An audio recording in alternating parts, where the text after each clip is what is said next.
He'll watch a movie, then he'll tell you all about it. It's the Armstrong Entertainment Show. Hello everyone and welcome to Armstrong Entertainment. This is Chad here and I saw the movie Whitney, directed by Kevin McDonald. Now this is obviously the documentary biopic about Whitney Houston and her life. Now I will just start off by saying I knew very little about Whitney Houston. All I really know or have known was unfortunately the later part of her career when she basically became this big joke.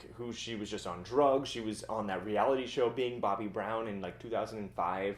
And those are my memories of Whitney Houston. I was a little too young and didn't really listen to her music when I was that age in the 80s and 90s.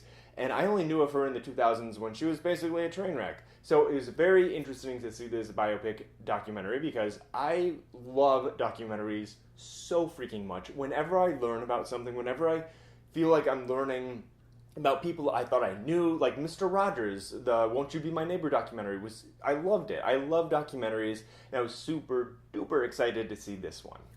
So like I was saying, I knew very little about Whitney Houston, and I was very excited to learn more about her. I love how this film started off into the early part of her career in the beginning and where she came from. I had no idea Dionne Warwick was her cousin. I think I had heard that, but it's just something I didn't remember. So that's how little I knew about her. I didn't know her mom was like a famous singer as well, and her whole family was basically, they were all singers. And it was just very interesting to see how she grew up in New Jersey and where she came from and how heavily the church influenced her and about her relationships early in her career. I loved all of the early stuff, and I just wish it kind of stopped there because that's when it takes a turn when she meets Bobby Brown, which we all know.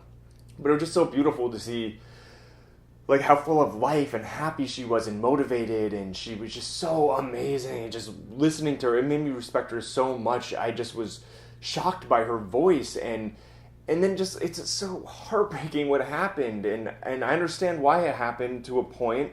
It was amazing how he had the Houston estate part of the documentary. So her mom was in it, her brothers were in it, her aunts, her uncles, Aunt Bay, I loved Aunt Bay, and her friends and family. But again, it's a documentary with this troubled, controversial life, so you get all these different sides of what they saw, and then this thing that she was also presenting. Whitney presented different versions of herself, so it's like, what was the truth? What was really going on? We will probably never know, but we have a good idea. So I love how it just seemed like a legit documentary because the family was involved. I don't know if you saw the Amy Winehouse documentary, but this one was very similar in the fact that she had this husband, Bobby Brown, just like Amy Winehouse had that boyfriend that was just like an enabler who was horrible, and then both of them had these overbearing fathers who were taking advantage of them. So many people were taking advantage of Whitney, and it was just so sad to see this happening because she couldn't defend herself. She had nobody who was close to her that actually told her the truth. I mean, her friend Robin, but that was the whole lesbian thing. But you know what? I'm not going to get into it because you should go see this movie. If you are a Whitney Houston fan, if you were a 1980s, 1990s pop star fan, if you're into documentaries, it's a really well done documentary. I wouldn't be surprised if it was nominated for Best Documentary at the Oscars this year. I think Amy Winehouse won that year it was out.